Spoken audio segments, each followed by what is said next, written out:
Hey guys, Ultra Prime here, and welcome back to more Batman Arkham Knight.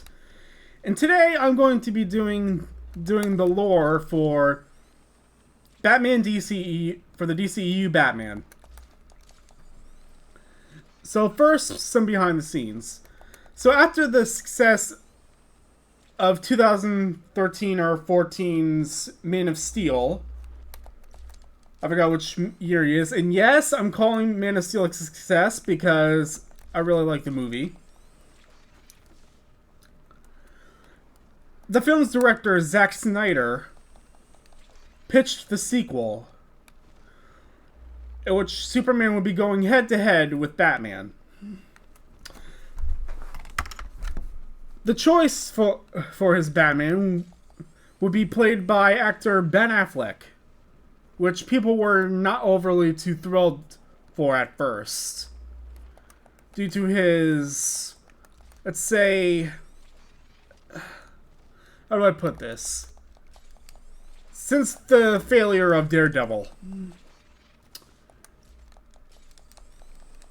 Even though Ben Affleck's a great actor, and he was probably given a bad, him and his Daredevil co-stars, Jennifer Garner and Michael Clark Duncan, were given bad scripts. So anyway, back to BVS, or rather the history now. Okay, so the story of this Batman, well, it begins as how you expect a Batman origin story to be. After a screening at the Monarch Theater. You know what? You guys know the story. The only difference is I actually know the actors who played Thomas and Martha in this movie, as they're played by actors Jeffrey Dean Morgan and Lauren Cohen, who the Walking Dead fans of The Walking Dead might know as Negan and Maggie. Anyway, fast forward to during the events of Man of Steel. As Bruce was actually in Metropolis during Superman's fight with General Zod, and there he witnessed one of his buildings being destroyed, while being not only him but another witness was a young girl who I believe either her father or both of her parents were in that building when it was destroyed, which prompted Bruce to vow vengeance against Superman, as played by Henry Cavill, who would go on to play Geralt in Netflix's Witcher series, based on the games, which themselves were based on books. So in addition to Ben Affleck, Batman would not be around without his Alfred, who was being portrayed by British actor Jeremy Irons. They come up with a plan to, Bruce comes up with a plan to take down Superman with using kryptonite, which was filmed by LexCorp.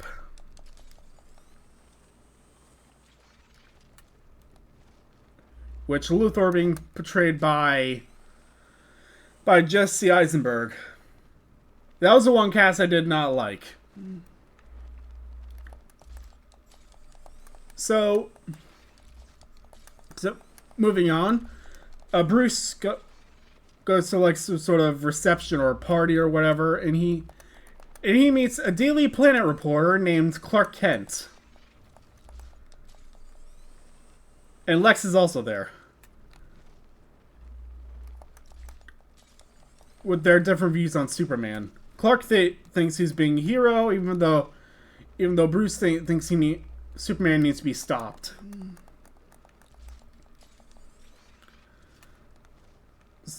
Bruce also gets gets a hold of these files, which gets in the hands of a woman named Diana Prince, who I'll get into later.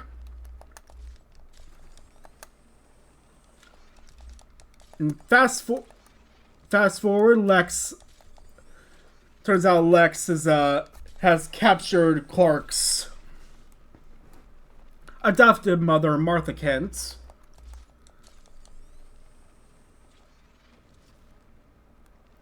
Oh wait, hang on.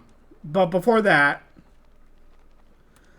there's like this sweet car chase with Batfleck's Batmobile, which looks a little something like this. With bulletproof tires, a missile launcher, a gun turret on the front. And as you can see, it sounds just like as it does in the movie. Just like for the other.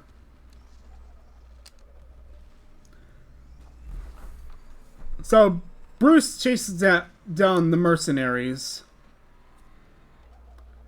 Okay, that was taking them down.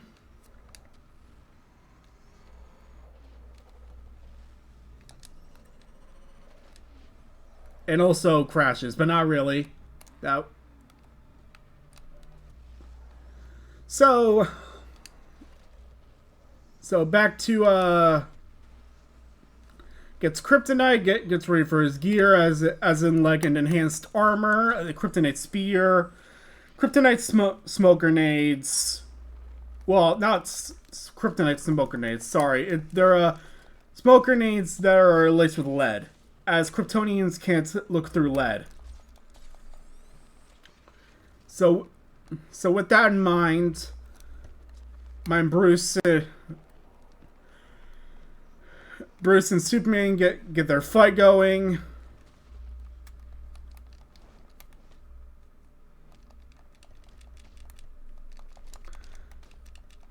Even though Batman's about to win, is about to kill Superman.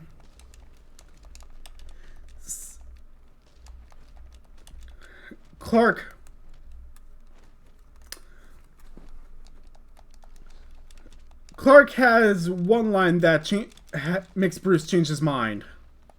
That would be, "Save Martha." Oh my god, the Martha line. So corny. So Bruce agreed. However, when Bruce says, "Why'd you say that name?" Something like that. Lois Lane comes in to explain that it's his mother's name. And Lois is played by Amy Adams, in case you're wondering, as she's appeared in a couple episodes of The Office, as well as a Disney movie. Well, 2 Disney movies, now that I think about it. Well, soon to be 3.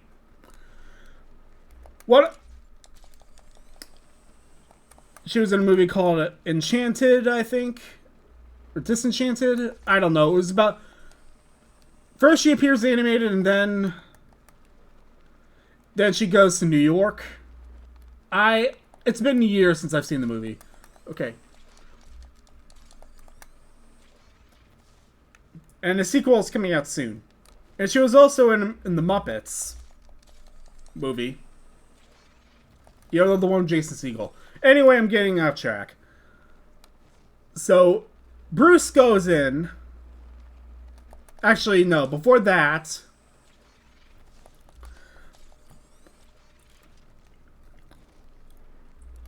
Lex goes into the crashed Kryptonian ship that General Zod and his followers used to invade Earth, to resurrect Zod and turn him into the DCEU's Doomsday. So back to Batman. he goes in to save Martha in his Batwing.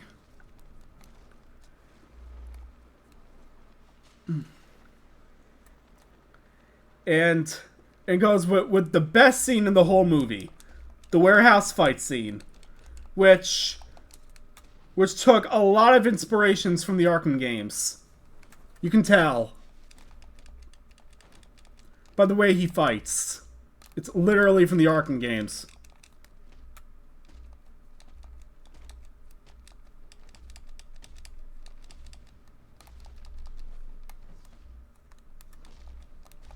And it's like so cool. So then after he sees Martha, he goes in to help Superman fight Doomsday, but they're not alone. The woman Diana Prince I mentioned before, she turns out to be a mysterious woman who appeared during the First World War.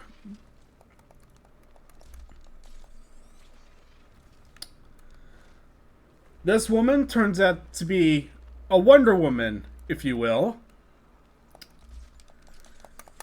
And this, with Wonder Woman being played by Israeli actress Gal Gadot. Now they fight Doomsday.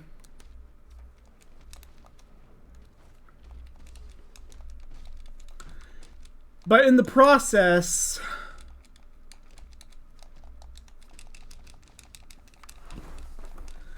Superman ends up dying.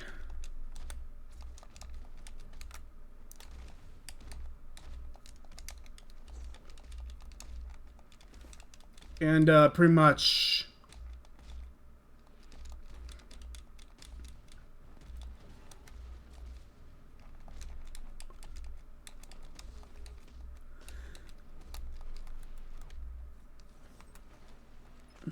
so yeah.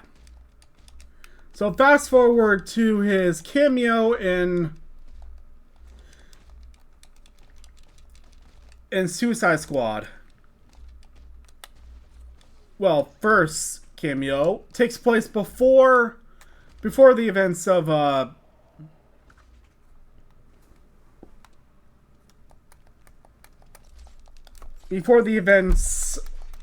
BVS, in which he chases down the Joker and Harley of that universe, being portrayed by Jared Leto and Margot Robbie. Was not a fan of Leto's casting. I did like Margot Robbie, though.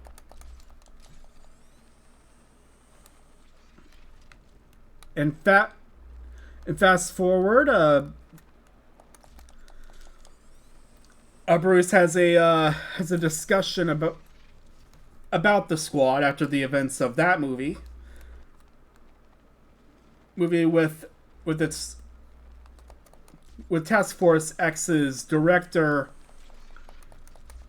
Amanda Waller, as it's revealed that Bruce and Diana are searching the globe for the heroes that were featured in that flash drive that was mentioned before.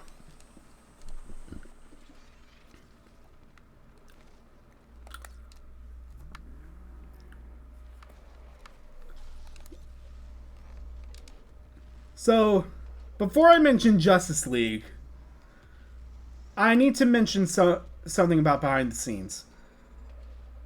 So at first the film was good to be released. However, Zack Snyder had a family tragedy that happened to him, so he had to drop out. And the film's directing duties was done by filmmaker Joss Whedon, who's most well known as the creator of Buffy the Vampire Slayer. Wait, did he? I think he did, or something like that. He was responsible for a great show. Can't remember if it was Firefly or or Buffy the Vampire Slayer, one of those.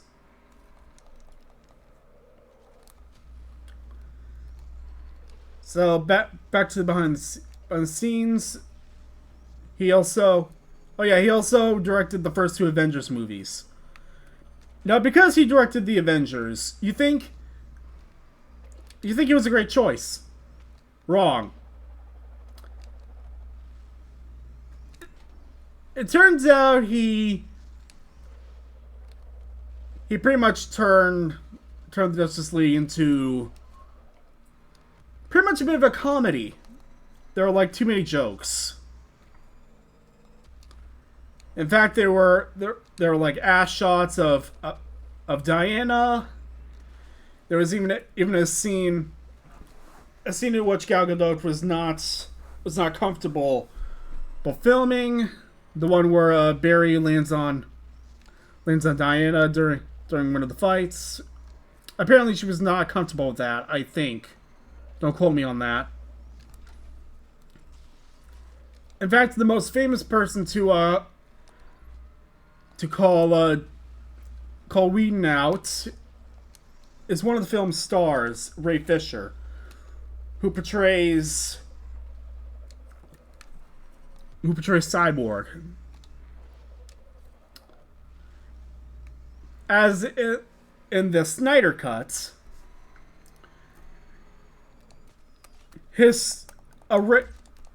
Victor's story is fleshed out well.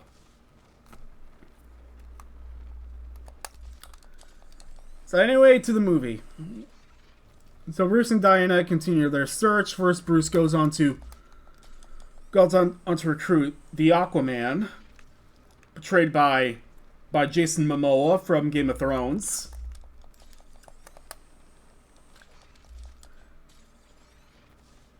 Now, at first,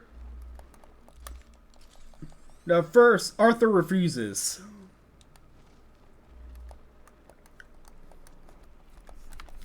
So then Bruce goes on to recruit a man named Barry Allen, who has super speed,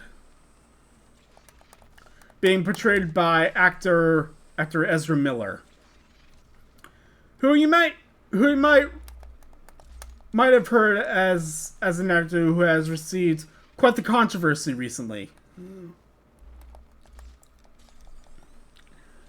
Barry was less reluctant, as he stated that he needed friends.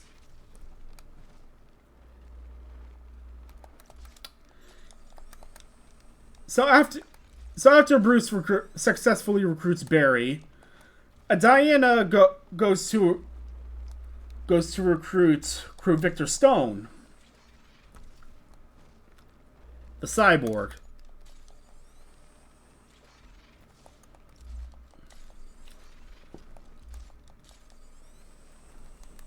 However, he also refuses, same as Arthur.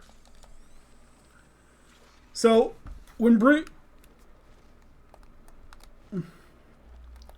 Bruce, Diana, and Barry travel to the GCPD to the Bat Signal to speak with Commissioner Gordon, played by J.K. Simmons,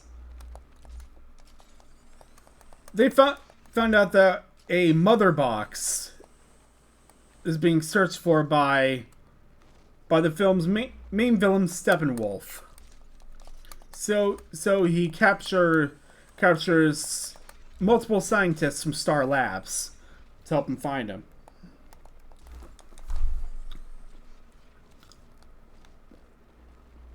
But Victor comes in, changing his mind.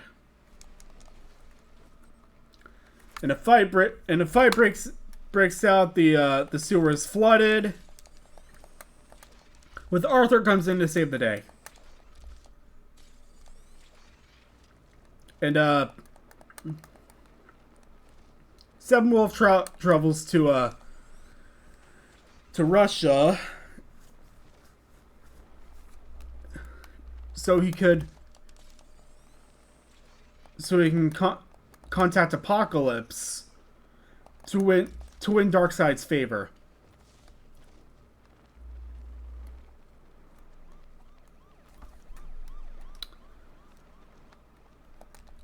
So Bruce's plan is to take one mother box to the downed Kryptonian ship in Metropolis and resurrect Superman. However, this doesn't go well, as Superman... It works. Superman is resurrected. However, he goes on a spree. Pretty much kicking the League's asses. And he was able to stop after seeing Lois. So he flies back to Smallville to gather with him being alive.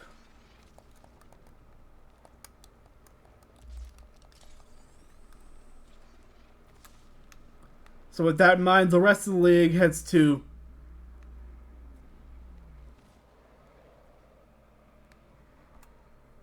Russia to stop Steppenwolf.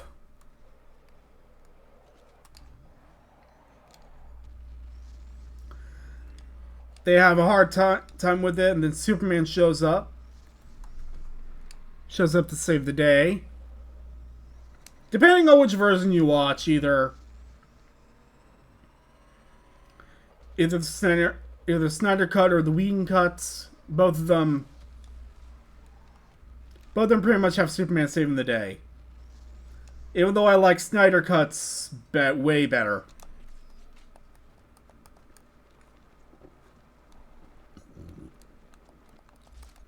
So they stop Steppenwolf, being into a way to wait Darkseid's arrival. And the Justice League is formed.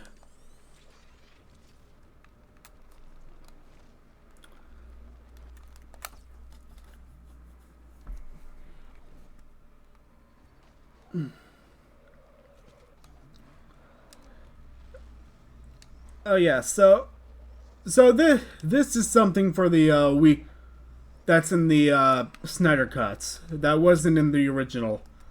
So back in BVS, Bruce has a vision of a potential apocalyptic future in which Superman becomes, well, he turns evil, similar to the Injustice storyline, with Lois being murdered,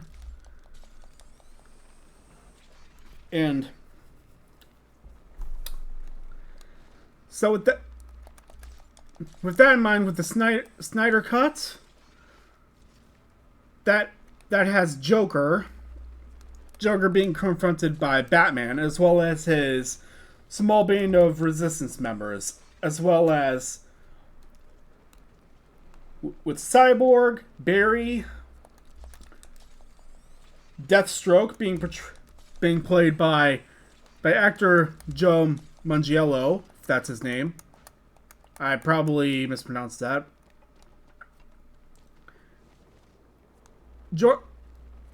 Also joining them is Aquaman's wife Mira, played by actress Amber Turd.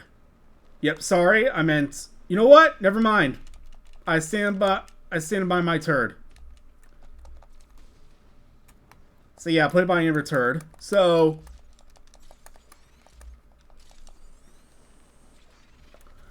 it is revealed from Mira's dialogue that Arthur dies from either Superman or Darkseid, as well as Diana, who also has a funeral in Themyscira.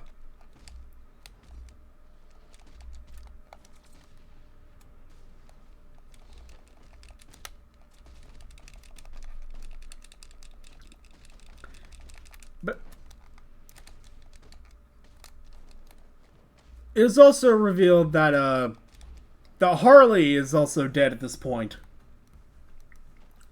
Then Superman shows up and is about to fight them. When Bruce wakes up to the present day, he's greeted by a mysterious man who also turns out to be an alien named John Jones.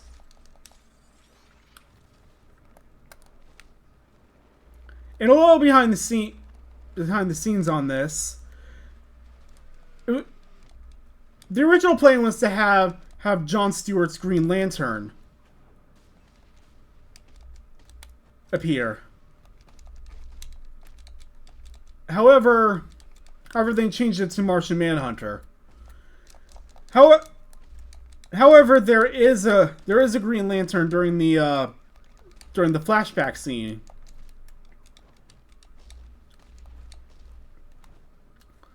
Okay, and with that in mind, it was recently for Ben Affleck's next outing.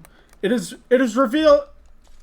recently revealed that Ben Affleck would make an appearance in the Aquaman sequel, Aquaman and the Lost Kingdom, as it was revealed by Jason Momoa's social media page. But before that, he is slated to make an appearance in the Flash movie. However, due to Ezra Miller's recent controversy, it is unknown if this will actually happen at this point. I see three ways they can do it. They can have Ezra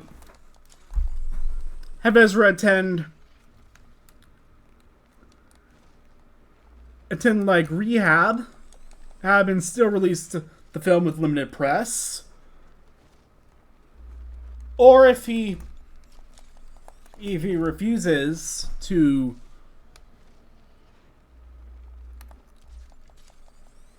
the rehab, then they still release the film as scheduled, or they can scrap the entire thing entirely. Now, I don't think they should scrap either both Aquaman 2 and The Flash. They should, due to the controversies, because it isn't fair to the other film stars like Michael Keaton, Ben Affleck, Jason Momoa, Patrick Wilson. It's not. I don't think it's fair to the rest of them because of their what the co-stars did. Because of what Amber Turd and Ezra Miller did. Okay. That does it for my lore. So now let's look at the DLC. So the DLC is available on all platforms, on both PS4, Xbox One, and PC. I'll be putting the link in the description for the DLC for the Steam version. So the Xbox and PlayStation versions should be there too. And at an unknown point in time, there was actually a dead Robin too. However, for all you Nightwing fans, it's gonna be, you're not gonna like this, because Zack Snyder already confirmed like a couple of years ago that this Robin is Dick Grayson. So Dick Grayson's dead in the DCEU. So it's not Jason Todd, as a lot of people think.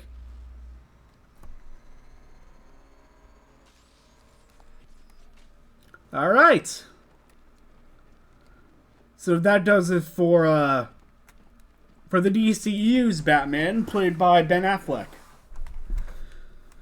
So that is all for this time. If you enjoyed the video, leave a like, subscribe, and click the notification bell to be notified every time I upload an episode. Ultron Prime, out.